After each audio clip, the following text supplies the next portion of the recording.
톡 쏘는 지역 주민들의 대화 주민 톡쇼 오늘 방송 시작합니다. 와. 정식적이네요. 네, 오늘 우리 특별한 방송하는 날이죠? 아, 네, 그렇죠. 네, 저희가 시청자 여러분께 좀 알려드리면 개국을 준비한 지 한 5년 정도였고 그 다음에 정식으로 채널을 만든 지 4개월 만에 처음으로 초대 손님을 모시고 이렇게 방송을 시작을 합니다. 오늘 게스트는 남양주 시의원인 더불어민주당 정현미 의원 모셨습니다. 네, 반갑습니다. 안녕하십니까. 정현미 시의원입니다. 반갑습니다. 네, 안녕하세요 의원님. 자기소개 간단하게 부탁드립니다. 저는 남양주 시의회 시의원이고요. 상임위 자치행정위원회 부위원장입니다.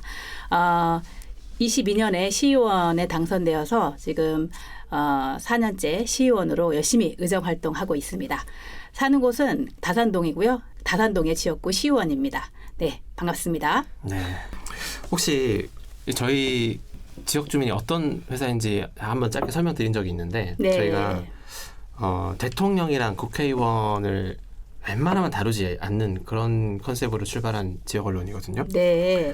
그래서 말씀인데 혹시 의정생활 하시면서 네. 언론에서 인터뷰 요청이 들어왔던 경우가 많이 있었을까요? 인터뷰 요청은 없었고 그냥 취재를 하거나 아니면 이제 제가 뭐 5분 발언을 하나 시정 질문을 하나 하면은 이제 의회에서 보도자료를 뿌려주면 이제 기사화 된 적은 있는데 인터뷰 요청이 들어온 적은 없었어요. 근데 뭐 지역 신문 기자들이 언제 한번 인터뷰 한번 하자라는 그런 제안들은 있었는데 아직 뭐 이렇게 연락은 없었습니다. 그게 저희가 오늘 이 방송을 기획한 이유인데요. 사실 다른 유튜브 채널에서 보면 국회의원들이 거의 뭐 매일 나와서 방송을 하는 경우가 꽤 많이 있잖아요. 그렇죠. 네, 뭐 땡땡쇼, 무슨 공장 뭐 이런 네. 거 있는데요. 사실 그런 국회의원이나 대통령은 우리 삶에서 상당히 멀리 떨어져 있는 그런 존재거든요. 사실은 우리 삶에 아주 직접적으로 결부되어 있는 정책들을 만들고 또 집행하고 하는 곳들은 시청이랑 뭐 시의회라고 할 수 있는데 그게 바로 저희가 시의원님을 첫 번째 게스트로 모신 이유입니다. 네. 네네. 영광입니다. 혹시 저희도 아직 뭐 시작한 지 그렇게 크게 오래된 채널은 아닌데 네. 시의원님께서 섭외에 응해 주셨을 때 고려하셨던 뭐 요소라든지 이유가 있다면 어떤 것들이 있을까요? 그 지역의 언론에서 이렇게 시의원, 기초 시의원에 대한 관심은 이제 기사화 외에는 이렇게 인터뷰 요청을 하거나 대담을 형식으로 이제 촬영을 하는 것에 대해서는 아직 이렇게 뭐 큰 이슈나 뭐 또 부각되는 어떤 그런 인물이 아니면은 뭐 일반적으로는 이렇게 드문 사례죠. 그런데 이렇게 대담 형식의 이제 이런 촬영을 같이 하자고 제안이 왔을 때 그 부담이 되면서도 되게 또 새롭고 또 흥미롭고 영광스럽다라는 생각이 좀 들었습니다. 별 말씀입니다. 저는 이제 이런 시대가 올 거라고 옛날부터 생각을 하고 있었습니다. 네. 시의원님 모시고 매일까지는 아니지만 자주 방송을 할 수 있는 그런 채널이 되도록 열심히 노력을 해보겠습니다. 네, 기대하겠습니다. 그러면 오늘 토론을 본격적으로 이제 진행을 해볼 건데요. 네. 100분 토론 같은 그런 프로그램은 사회자 따로, 패널 따로, 뭐 반대 패널 따로 이런 식으로 따로 있지만 저희는 사회자가 1인 다역을 합니다. 그래서 질문도 드리고 반론도 제기하고 하게 됩니다. 괜찮으시겠습니까? 좀 부담이 되긴 하지만 열심히 해보겠습니다. 네. 그러면은 박예린 기자 시작해 주시죠. 네, 그러면 제가 먼저 가볍게 의원님의 삶에 대한 질문 먼저 드려보도록 할게요. 약간 아이스 브레이킹이라고 생각하시고 편하게 대답해 주시면 돼요. 네. 남양주시에 거주하신 기간은 얼마나 되실까요? 그 남양주의 다산 신도시가 2018년도에 조성이 완료가 됐습니다. 그래서 2018년쯤부터 이제 입주가 시작이 됐는데 저도 입주민이에요. 예, 그래서 다산 신도시로 서울에 살다가 다산 신도시로 이주해온 사례입니다. 그래서 남양주의 어떤 본토 주민은 아니고 네. 예, 2018년부터 이제 지금까지 한 7년차 거주하고 있는 7년차 남양주 주민이고요. 어찌 보면은 이제 여기 이주해 와서 또 제 인생의 새로운 전환점을 맞은 곳이라서 제 2의 고향으로 생각하고 있는 그런 남양주입니다. 네. 그러면 이주를 하셨다고 하셨는데 이주를 결정하신 계기가 있을까요? 제가 뭐 시의원에 대해서 의정 활동을 하고 있고 또 정치적인 활동도 하고 있지만 그거와 별개로 지극히 개인적인 일로 네, 뭐 뭐 예를 들자면 뭐 남편이 작은 사업을 하는데 사업체가 이제 남양주 신도시에서 시작해야 되는 이제 그러면서 그런 계기로 인해서 이주하게 됐어요. 단순히 그냥 저는 이사였는데 이 이사를 통해서 제 삶이 좀 완전히 바뀌었다라고 이제 볼 수 있죠. 제가 질문 하나 드려. 그럼요. 이게 우리 이런 경우에 네, 전략 공천이라고 이야기하잖아요. 네, 네. 시의원님께서는 그러면은 원래 다산동 남양주 주민은 아니셨는데 네. 이제 이주를 해 오셨고 네. 시기도 사실 저도 똑같은 이유에서 그렇죠. 서울에서 남양주로 이사를 왔는데 네. 주민 동기. 네. 그러면 다산동을 지역구로 하는 그 기초자치의원이 되어야겠다고 생각하신 계기가 있을까요? 전략적으로도 쉽지 않았을 것 같은데요. 제가 그 다산 신도시로 이사 오기 전에 저는 이제 그 시민운동, 교육운동을 좀 활발하게 좀 했었어요. 그리고 네. 이제 정당 활동도 좀 활발하게 했었고 이제 이러면서 이제 다산 신도시로 이사 오면서 이제 그 서울에서 활동했던 것들을 좀 이렇게 중단을 해야 되는 상황이죠. 왜냐하면 이제 물리적인 어떤 거리감도 있고 하니까. 근데 신도시 이사 와서 뭐 그냥 단순한 그냥 시민 활동들 이런 것들 위주로 하다가 이제 지역위 남양주병 지역위원회 이제 저는 이제 민주당 소속이니까 네. 민주당 남양주병 지역위원회에 이제 문을 좀 두드렸습니다. 가서 이제 제가 뭐 시원이 되겠다 어떤 정치적 활동을 어떤 적을 두고 뭐 이렇게 열심히 좀 이렇게 뭘 욕망을 갖고 하겠다 이제 그런 뜻은 아니었고요.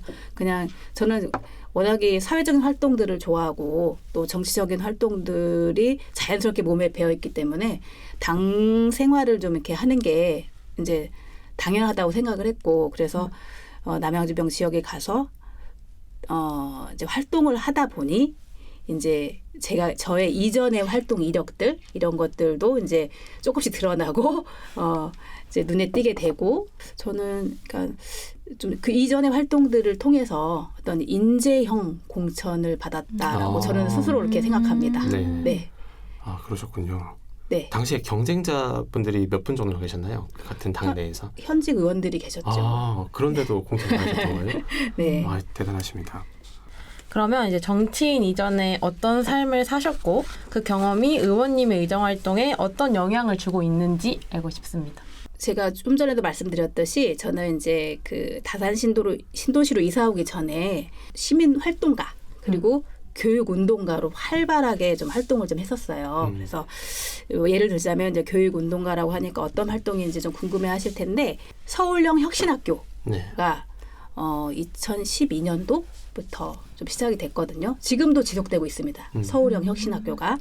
그래서 서울형 혁신학교 학부모 네트워크 공동대표를 하면서 그 학교가 주입식 교육을 하고 성적 줄 세우기의 어떤 그런 학습을 하는 공간이 아니라 어떤 민주 시민으로서의 어떤 그런 자질을 키우는 곳 그런 것이 이제 혁신학교를 이제 지정을 해서 몇몇 학교들이 이제 혁신학교가 운영이 됐었고 그것이 점점점 확대되는 이제 그런 흐름 속에서 활동들을 좀 왕성하게 했었거든요. 그래서 그런 활동들이 좀 기억에 남고요. 그리고 또 남양주에 이사 와서는 역시 또 시민운동을 또 이어서 하게 됐는데 이제 남양주의 기후 위기 비상 행동 이 처음으로 제가 18년도에 이사 왔을 때 그때부터 이제 창립 멤버로 제가 좀 함께하게 됐습니다. 그래서 시의원이 되기 전에는 서울에서는 서울혁신교육운동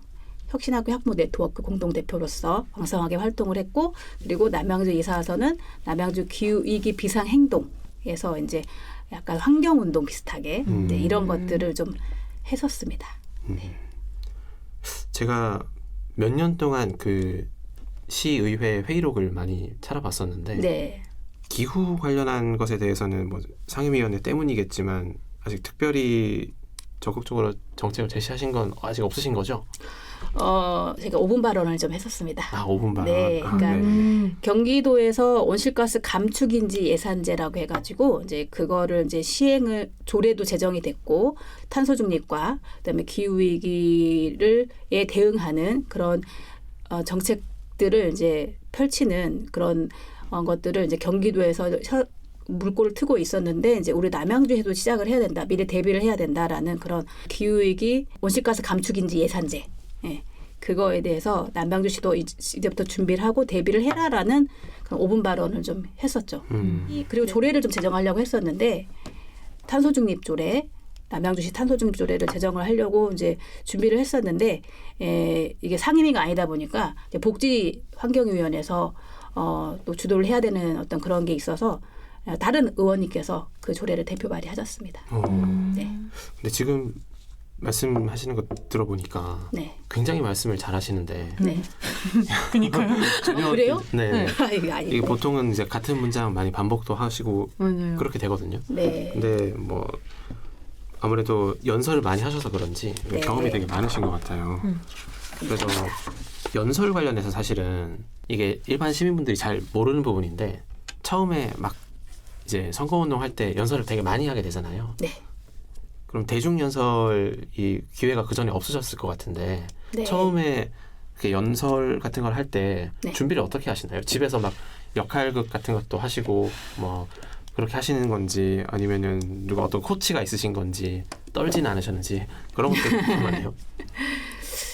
조금 제 강점 중에 하나가 그 대중 앞에서 좀 긴장을 하지 않는다는 게 좀 제 강점이거든요. 그리고 또 연설을 준비를 하는 것을 미리 준비를 하죠. 그래서 이제 발음 연습도 해보고 따박따박 읽는 연습도 하면서 또 어떻게 강약 조절 이런 것도 좀 이렇게 연습을 하고 예를 들어서 이번 대선 때 시의원들은 이제 그 차에 올라가서 연설차에 올라가서 이제 연설을 좀 해야 되는 게 많았거든요. 그래서 이제 처음에는 전날 밤에 시나리오를 쓰고 그걸 몇 번씩 연습을 하고 네, 그런 훈련을 좀 했었고 그 이후로는 뭐 이렇게 대본대로 하는 것보다는 그때그때 이슈에 맞게끔 또 발언을 하고 하는 게 더 이렇게 자연스럽고 또 시민들의 반응도 좋았고 그리고 또 우리 시의회에서 또 5분 발언이나 시정질문 본회의장에서 이제 그 연설과 비슷한 발언들을 좀 해야 되는데 그것도 역시 연습을 좀 충분히 좀 해야죠. 네, 그래야 조금 더 어느 분에서 내가 힘을 주고 강약을 조절해서 또 호소력 있게 또 강하게 전달할 수 있는지 이런 것들은 좀 포인트를 이렇게 주는 연습을 좀 미리 합니다. 네. 그렇군요. 그러면 정책 제안을 하실 때는 과정이 어떻게 되는지 좀 알고 싶은데요. 뭐 예를 들면 국회의원은 보좌관이 있잖아요. 네. 9명까지 이렇게 둘 수 있는 걸로 네. 알고 있는데 시의원은 그 정도 지원이 아니라고 저희는 알고 있는데 맞습니다.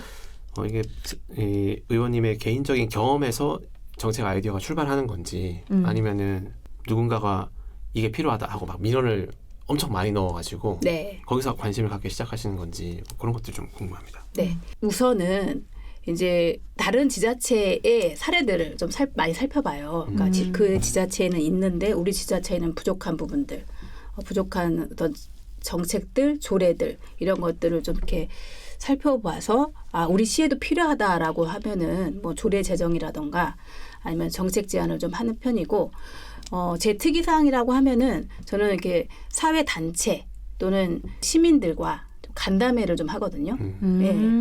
그 남양주 시의회 소회의실에서 네. 그러니까 정현미 시의원 주최로 하는 간담회를 합니다. 그러면은 예를 들어서 태교원 산대놀이 그 보존회와 간담회를 했었거든요. 네네. 그래서 간담회를 하면은 이제 태교원 산대놀이 보존회에서 전수교육관이 필요한데 아직까지 시에서는 그런 전수교육관을 이제 마련하는데 도움을 뚜렷하게 주고 있지 않다. 어려움들을 이렇게 호소를 하시면 제가 보기에도 이제 필요하잖아요. 유네스코에 등재될 정도로 세계적인 문화유산이 됐는데 그런 의견들이 들어오면은 정책 제안을 하는데 이것을 이제 시의회 본회의장에서 5분 발언이나 네. 이런 시정질문 또는 뭔가를 정책 제안을 했는데 남양주 시가 잘하지 않고 있거나 할 때는 행정사무감사에서도 꼬집고 네. 이런 식으로 하고 있습니다. 간담회가 어떻게 보면은 정보 수집의 창구 역할을 하는 거네요. 그렇죠. 그리고 공식적으로 이제 우리 시엔 이런 게 필요하다라는 걸 알릴 수 있는 네. 그런 루트가 되는 것 같아요. 왜냐하면 저는 간담회를 하고 나서 이거를 이제 보도자료를 뿌리거든요. 네. 예, 대대적으로 이제 제 스스로도 홍보를 좀 합니다. 예, 이런 간담회를 했다. 근데 이 간담회에서 이런 의견들이 있었다. 우리 남양주시가 이런 의견들을 수렴해서 행정적으로 또는 그 정책적으로 지원을 해야 된다. 뭐 이런 식으로. 그리고 저 간담회 자리에서 담당 부서도 같이 부릅니다.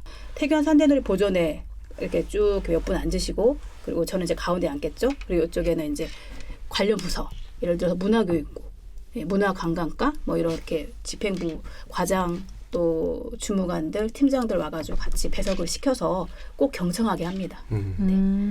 그러면은 예를 들어서 조례 지금까지 없었던 조례를 새로 만든다고 했을 때 네. 국회의원들 같은 경우에는 일단 보좌관들이 초안을 작성해 주잖아요. 네네. 근데 직접 작성하십니까? 아니면은 뭐 시의회에 그것을 전문으로 하는 다른 인력이 있는 건가요? 저희 시의원도 네. 그 2023년도부터 정책지원관 제도가 있어요. 네. 그때부터 이제 시행이 됐어요. 최근이네요. 네. 그래서 그런데 1인 1 정책지원관이 아니라 네. 의원 2명당 1명입니다. 아. 그래서 조례 같은 거를 이제 발의하고 싶다라고 이제 이렇게 자료 서치를 하고 나서 네. 정책지원관한테 이제 이런 조례를 이제 준비하자라고 얘기를 하면은 정책지원관이 이제 조례를 이제 초안도 작성하고 또 이렇게 어떤 내용을 담아야 될지 뭐 그런 걸 저와 상의를 하면서 이제 정책지원관이 이제 조례를 이제 작성하고 또 담당 부서와 또 협의를 하고 이런 과정이 있을 거 아닙니까? 이제 그런 것들을 이제 제가 담당을 하고, 예, 그래서 조례가 하나에 완성되기까지는 이제 정책지원관하고 같이 협업을 해서 예, 정책지원관의 어떤 지원 도움을 받고 이제 하는 겁니다. 보좌관이라고 할 수 있어요. 네네. 근데 그러면 의원 2분당 이제 정책 지원관 1명인 거잖아요. 네, 맞아요. 그러면 이 일손이 부족하지는 않으세요? 일손 많이 부족할 것 같은데요? 그렇게 네. 생각하시죠? 네. 아닌가요? 아니 더 많이 부족하니까 더 늘려야겠죠. 그렇죠. 네. 그러면 약간 그런 것도 있을까요? 이거 좀 웃긴 질문이긴 한데 그럼 의원들끼리 이 정책 지원관을 이날에 내가 쓰겠다, 사용하겠다 하는 그런 대립이 있는지. 그런 대립이요. 저는 아직 겪어보진 않았는데 이제 좀 정책 지원관이 또 어떤 의원을 만나느냐에 따라 틀려지겠죠. 그러니까 일을 정말 열심히 하고 정말 일 욕심 많으시 의정 활동을 정말 열심히 하시는 열정 뿜뿜한 의원을 만나면은 정말 힘들겠죠. 그리고 그 의원을 또 2명이나 두고 있다 그러면 엄청 힘들겠죠. 업무가 되게 과중되겠죠. 근데 그런 건 있어요. 지방의회법을 제정하자라는 이제 목소리가 있습니다. 네. 지방의회법 제정은 그 속에 1인 1일 정책지원관을 또 담고 있습니다.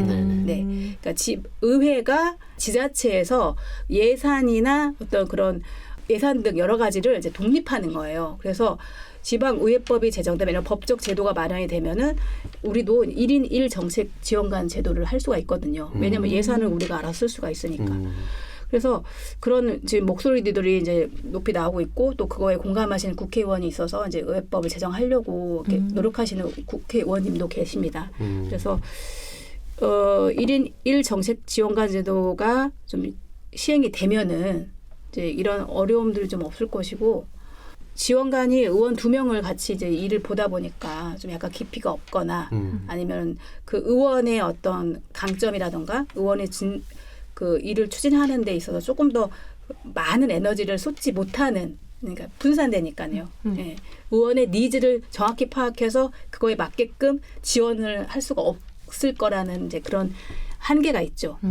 예. 그래서 그거를 극복하자. 그런 한계를 극복하자 해서 지방의회법 제정에 이제 1인 1일 정책지원관 제도. 이게 빨리 시행되기를 저는 좀 바라고 있습니다. 시행이 꼭 돼야겠네요. 그러니까요. 네, 자연스럽게 근데